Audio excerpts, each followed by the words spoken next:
What's up, guys? I am just walking up to customer's house. This is probably one of my like longest standing customers. I got a couple of them that have been with me basically since the beginning, but it's funny because the way this customer became my customer was that I was doing some door hanger flyers, and it was such a windy day that we had our flyers blowing off people's doors, like literally just all over the neighborhoods.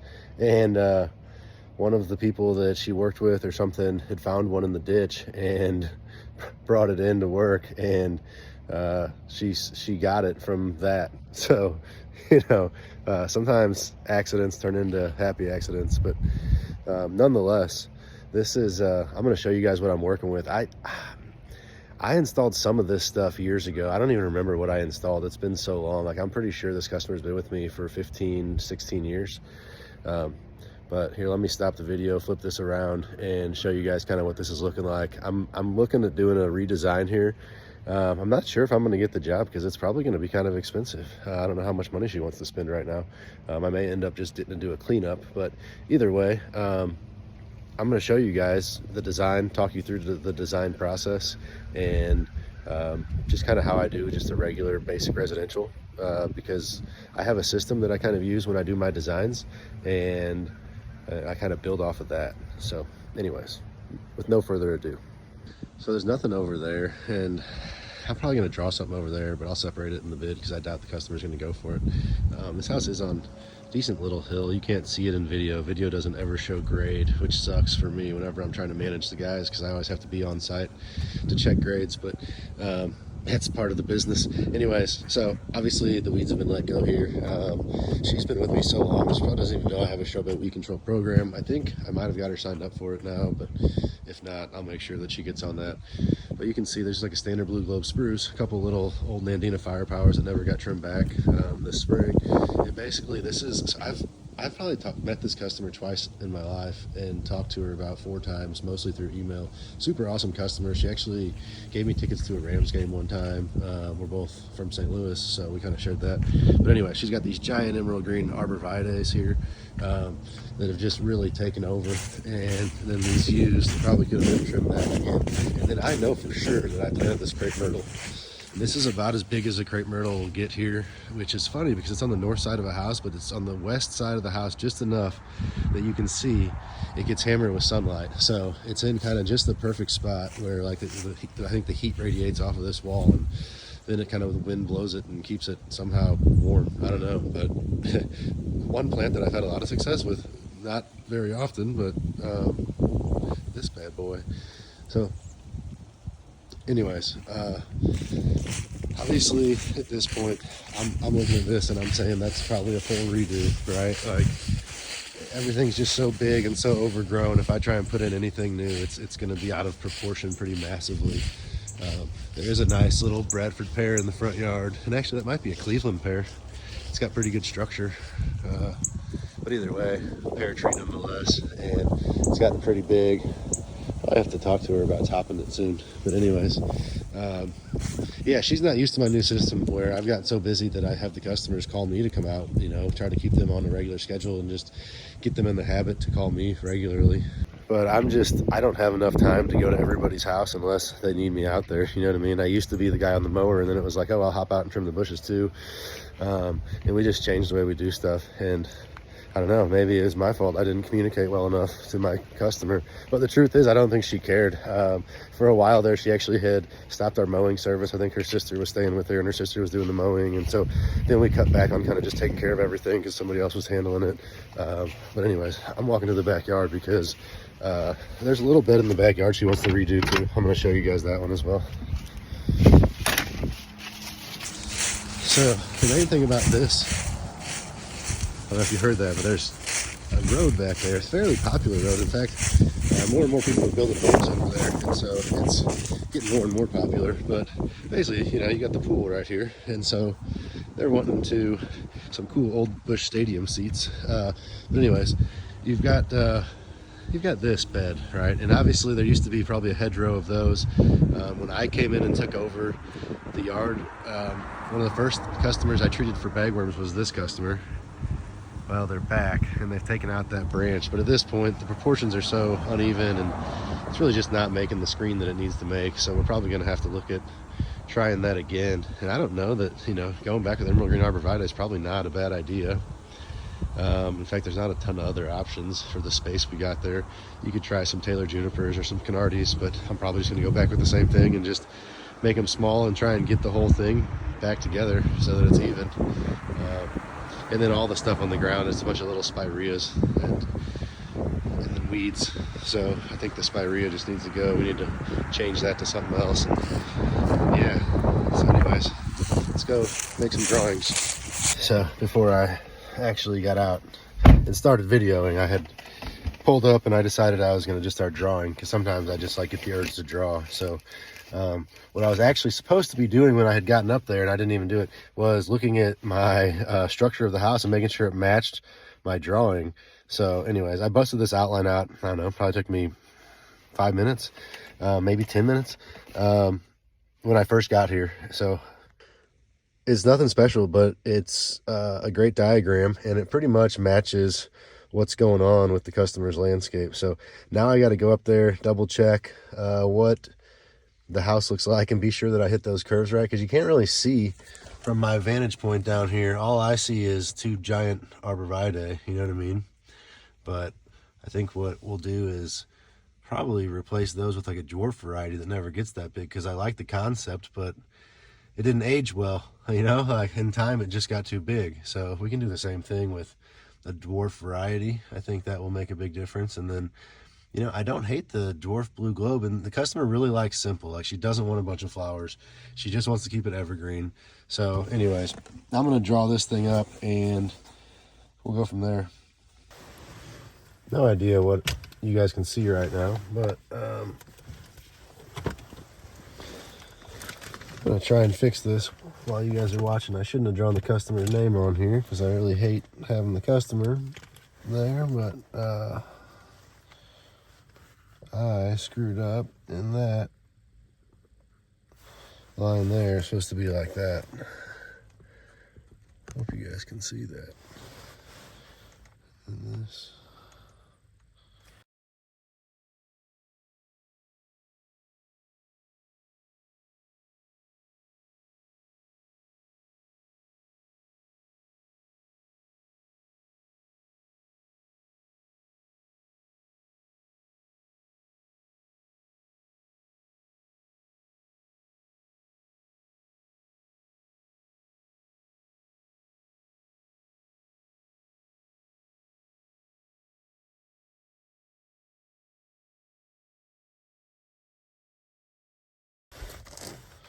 So you've got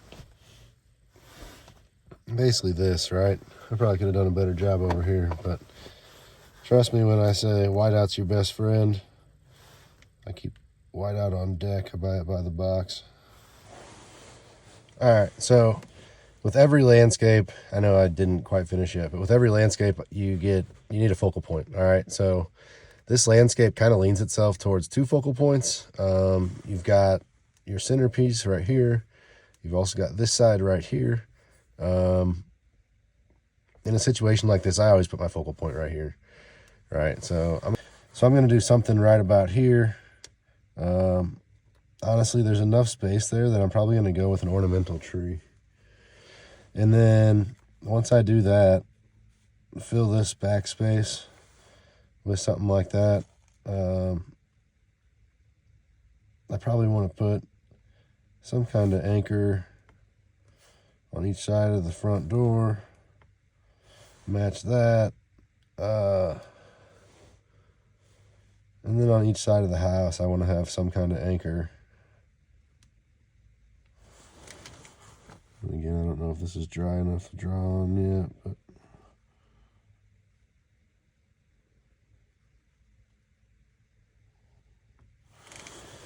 but I'm looking at something kind of like that for my base. And then just like that.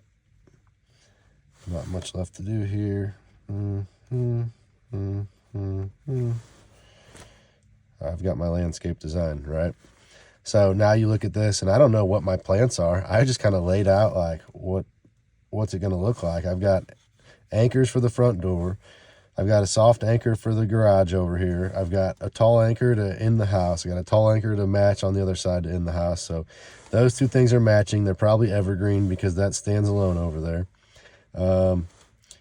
Usually I make this back row evergreen, which opens this up for like, I don't know, dwarf weeping Japanese maple probably. This customer is really traditional, so I think that's probably going to be a good option. And then I'm probably going to do gold mops across the back over here. And then like maybe just like some blue star junipers up front, something like that. Get a bunch of good color. I got my blues, my reds, my yellows, and then I got my greens. Real simple. Everything's evergreen, just like they want. So I'm going to start labeling it. Now, what I'm going to do is emerald green.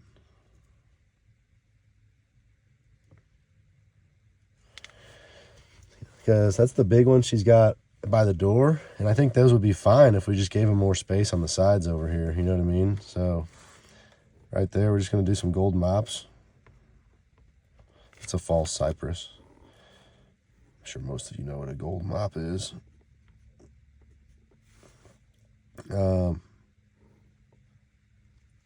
We're going to just put some columnar boxwoods here. And I don't specify a variety because I don't really care that much. I got plenty of space. I can do D-runks. I can do Graham Blandies. I can do uprights. I can do green towers. Just whatever's looking good, coming in at a good price. Something like this.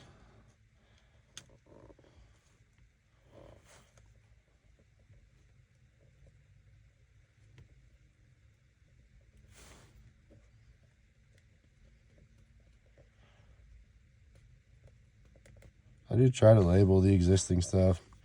Existing pear tree, blue star junipers. That's going to be a columnar boxwood. And I know my handwriting sucks, but I'm going to type this all out for the customer too. So this is really just, you already know what the name is. You're just kind of looking for the words that match it. And it's hard to mix up columnar boxwood with gold mop, you know what I mean? And emerald green arborvitae. Like, the customer probably couldn't read this if they had to just have this. But once they read the write-up and then they look at this, it's real clear as to what they're trying to get. Sorry, this is extra hard. I'm trying to cover the customer's name. I shouldn't have written it on here first, but I always make sure I have not to scale. I have my company name and phone number.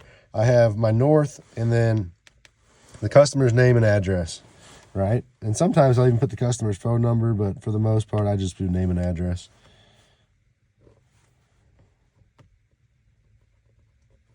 Yeah, but I already have bad handwriting, so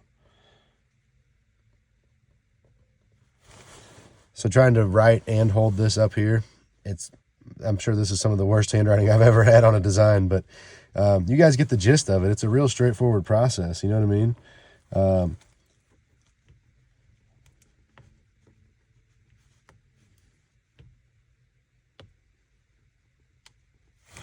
So again, the Crimson Queen, Japanese Maple, gold mops, emerald green.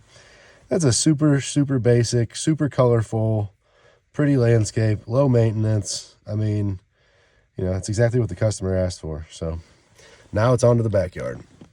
I might as well let you guys watch this. I already started. I almost forgot to turn the thing on again. But video's rolling. I mean, I'm just outlining the backyard. I'm literally just making a box right now. And then I guess there used to be a tree here, but it's been since cut down. So really all we're working with is kind of this situation. We got the bed back there kind of does this.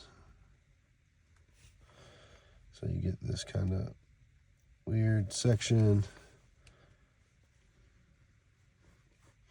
And what we may do is we may downsize that when this is all said and done.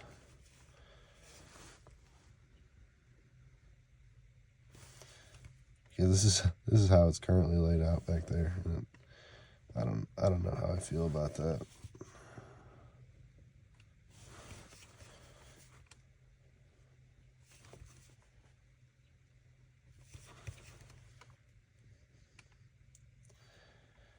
But But what I'm doing right here, any of you guys who are trying to get into these landscaping projects and do the design work, this is what you ought to be out there doing, is just busting these out. And listen, you're going to do a lot of them. None of them are going to be perfect. You're going to have mistakes. It's really just about getting the customer's concepts, you know what I mean? So anyways, that's probably as much as I need to draw on this. Now I got to go back in the back and check out and make sure that this is the way I want it. I'll also put my not to scale and my Gabrus landscaping on here.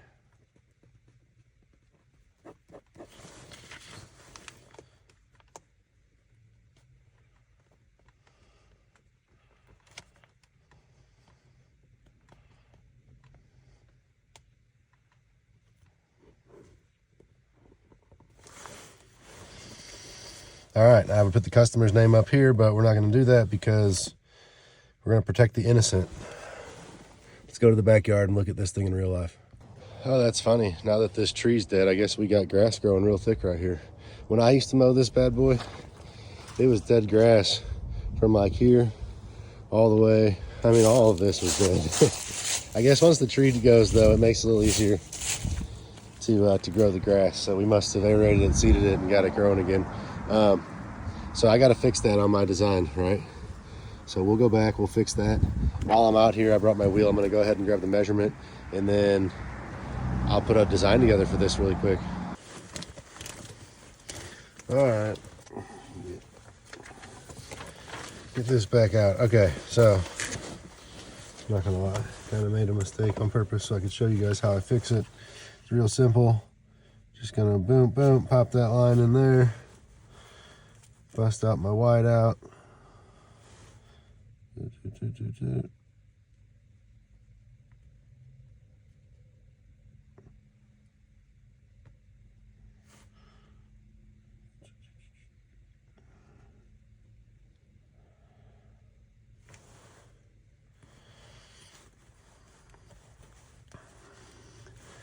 Listen, is it perfectly square?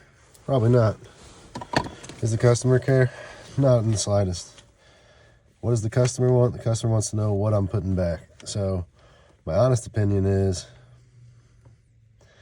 we probably should go with a little more diversity. I think it's probably a good idea to put something tall on the ends.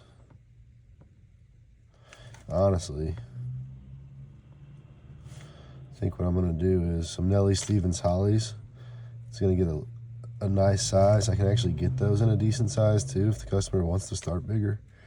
But I think what I do is put 3 of those Nellie Stevens in.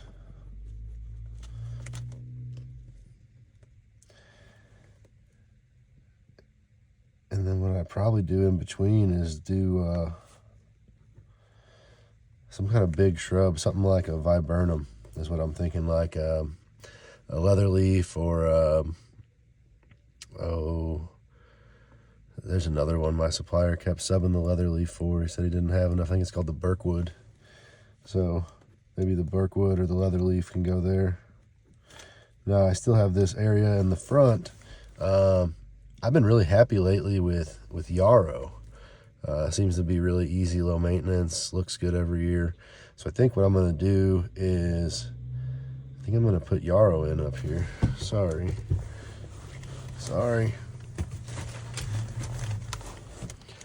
I'm sorry. I seriously am here like 10 more minutes. It's just horrible timing. No, you're good. Have a good one. You too. Thank you.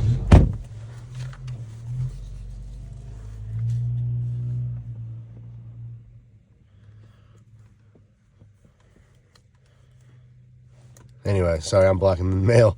But the reason I'm blocking the mail is because there was a big truck parked right behind me and a service van parked right in front of me, and they both left like 2 minutes before the mailman came, of course. So I just look like an asshole. But either way, that's how it goes. You just have to apologize. So I'm looking at this and I'm like, all right, I've got, this actually looks like a lot more space than it probably is. Like these things probably are going to end up more kind of down in here if we're serious. And those are probably going to take up more like space like that. And that's fine. It can be a little bit sloppy looking. But what I want to do here for sure is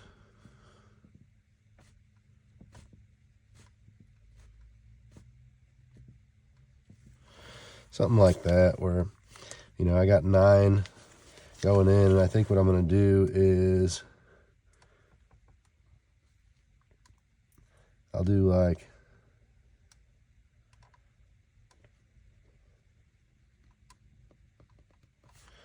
like 3 pink yarrow, and then do like 6 yellow yarrow. We don't get a lot of good yellows around here. I like the yellow yarrow, seems to be hardy. And then what I'm going to do again is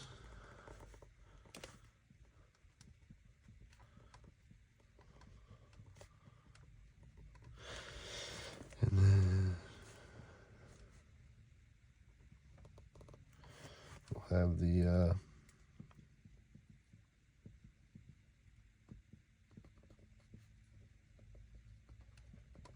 viburnums there. So the viburnum is a large shrub. You know, it should be getting 12 to 15 feet tall, which is enough to get you some good privacy here. It's supposed to be pretty evergreen. It can lose leaves, but in general, it's a pretty hardy, dense shrub that's going to give you good privacy. And those Nellie Stevens hollies are definitely going to be nice and wide. You know, they can kind of grow into trees, but they also are really kind of just a big shrub. So I feel like that's what we need for that back space. You kind of get rid of some of that insect and disease pressure that you had before. Although, of course, if I put emerald green arborvitae in the front, I'm going to have the same issue, but there's not a whole lot in the front that I can put unless I want to go holly in the front too.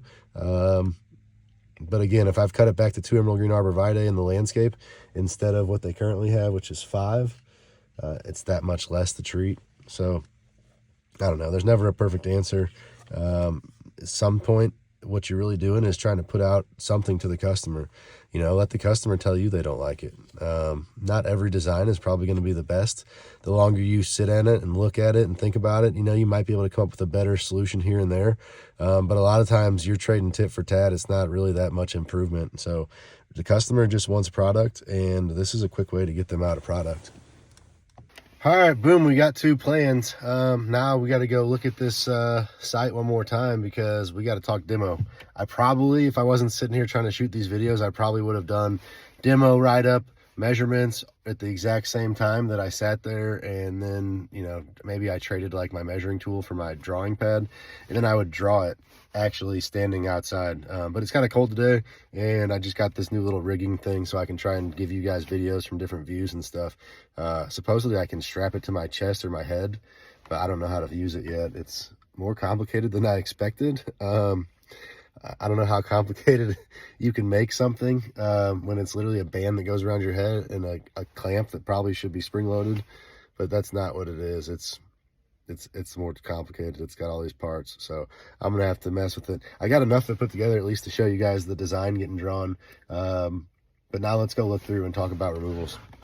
All right, so I think what I'm gonna do is read this off to you and then go write it up, and I'll extract the voice. We'll do a voiceover as I write up the wording. But basically the first thing we're gonna do is remove and dispose of this crepe myrtle, these 2 Benziformis yews, these 2 emerald green arborvitae, these 2 gold mop false cypresses, this standard blue globe spruce, these 2 Nandina firepowers, and then these creeping phlox, and any volunteer trees and weeds in the front landscape beds.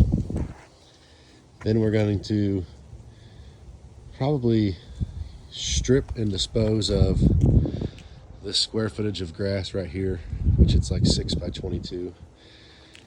And then we're going to remove and dispose of the existing gravel from the front bed, which whatever the total bed size is over here, which it's like 16 by 20 minus this 6 by 22, is how much gravel I got to remove from that side. And then over on this side, I think it was it was like 110 square feet over here that I got to remove of gravel, and then any weed barrier fabric. Then we're also going to remove and dispose of these black plastic edging borders. I don't care how many feet, that stuff comes right up with a pickaxe. but we are going to replace them. Now, we're not going to replace them on this side, so I don't care about this side, but on that side, we're going to deliver and install.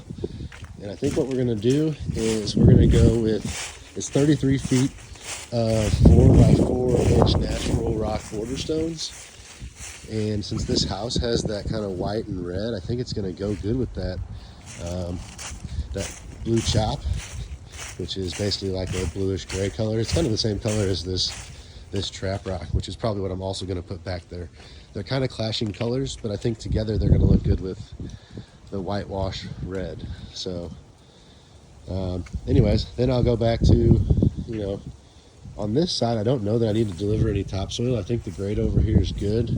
I kind of need to peek around back behind the bushes and make sure the grade back here is still good. But yeah, all this grade looks good. So no topsoil needed for that. But normally I would, you know, if I was going to bring in topsoil while everything's ripped out, I'd bring in a little bit of topsoil, fix the grade, which like on this side over here, because of this downspout and there's no gravel there, this probably does actually need some topsoil. You can see where the mortar is exposed on the bottom of the brick here. You see that?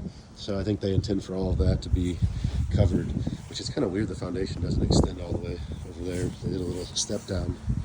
But either way, that probably needs a little bit of topsoil if we end up stripping out this side and doing that. But again, I'm going to write that up separately just in case the customer doesn't want to do it.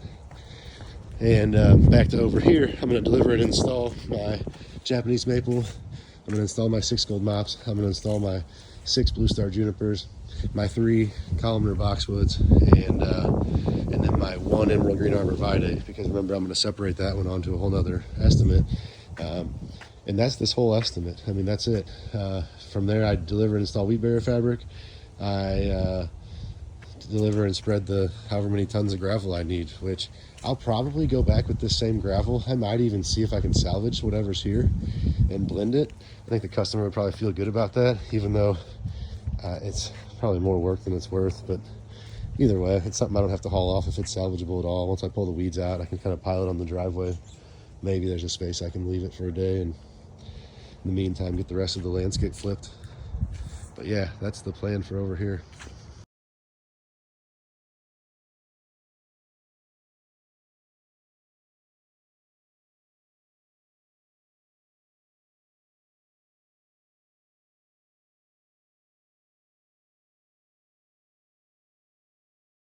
I guess I probably should have gone over pricing with you on the removals, but most of the stuff that's in that landscape is pretty mature. Like that crepe myrtle, probably charging $100 for that thing to come out. Both of those ewes, $100 each. Each one of those emerald green arborvitae, I'm probably gonna have to charge $200 on each. So I mean, just in removals in the front, just those few bushes right there, I'm already at $500. That standard blue globe spruce, another $100. Those gold mops, again, $100 each. So I mean, those nandinas I'm probably not even going to charge or anything for, and those creeping phlox I probably won't charge anything for, because those are going to take nothing. But the other ones, I may need stump grinders to get some of those out. So by the time you start adding it up, you know, 100, 200, 300, 400, 500, 600, 700, 800, 900. I mean, you got $1,000 in removal just right there, not including the gravel. So I'm charging $200 per 100 square feet to remove gravel and dispose of it. And I don't charge anything for the weed barrier fabric underneath. That's just part of it. That's fine. And then, yeah, if I got to bring back in topsoil, which I don't on that one, it's $125 a yard. But then the weed barrier fabric, I'm charging 50 cents a square foot. On my gravels, it just depends on the gravel. On our trap rock, I'm getting $250 a ton typically for trap rock right now. So, and then the border stones, I think my border stones are at $13 a foot. So, you know, guys, those prices literally change for me on a month-to-month basis, which kind of sucks, because what happens is I bid it at one price, and then by the time I actually do it, a lot of times the price has gone up.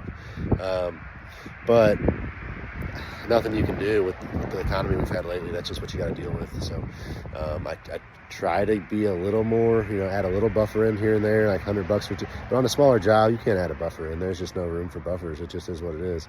So, you know, you set your rates to make sure that you're going to be able to make money, and you got to adjust them when the prices change, when your labor changes. You know, you get guys who can't work as fast, all of a sudden your labor rate has to go up a little bit, and it just is what it is. It's like, you got to adapt to what you're able to get. And if your labor force isn't as fast, then you have to raise your rates because of it. If your materials go up, you have to raise your rates because of it. Hopefully your labor force is getting better, and so you can maintain your rates and increase your profit. That's the goal, but I don't know. It doesn't always happen the way you want it to happen. Anyways, we're back in the backyard now. So I've got 3 emerald green arborvitaes, again, $200 a piece to pop those out. That's $600. I'm probably not going to charge anything for these volunteer trees, but I am going to want $50 for each spirea. And I'm looking at 1, 2, 3, 4, 5, 6, 7, 8, 9, 10, 11. I think there's 11 spirea there, so 550 plus 600. So there's actually more removal costs in the back than the front. And then, of course, in the back, we're also going to have to take out whatever gravel we've got back here, which right now looks like it's just covered in leaves. I don't even know if there's gravel underneath there still. Maybe it was mulched before. It's been a long time since I've been out here to mow. Yep, there's gravel. You can see the gravel right there. So same trap rock as the front, but just all spit. So yeah, same thing. Remove, dispose of 3 emerald green arborvitae and all spirea. Any volunteer trees or weeds in beds, remove, dispose of. However many square feet of gravel that was, I have it written down. And then we're going to install new borders, probably use the same borders as the front, the 4x4s and blue chop, and you know, install the new plants, install the weed barrier fabric, and deliver and spread the gravel. And you got a design estimate done. Just write it up. Now the way my system works, I'm going to take a scan really quick of these documents, which I would show you guys, but I have the customer's name on them now, and I'm tired of cutting all that and trying to block it out, so I'm just not going to show you. But after I scan the drawings I just made, I send them over to my office with the write-ups, and my assistant will type them up, which really it's copy paste them into the templates that we have pre-made, which are Google Drive or Google Documents, and then from there save them as PDFs or Google Documents. Doesn't really matter what she saves them as, but she can from there import them into Adobe eSign and send them off to the customer. So that way you get the actual contract with my write-up and my drawing all in one, you know, combined document that's ready for eSign. So makes for a pretty clean presentation. And at the same time, if I want, I can send over extra, you know, service estimates for maintenance, this and that or whatever. So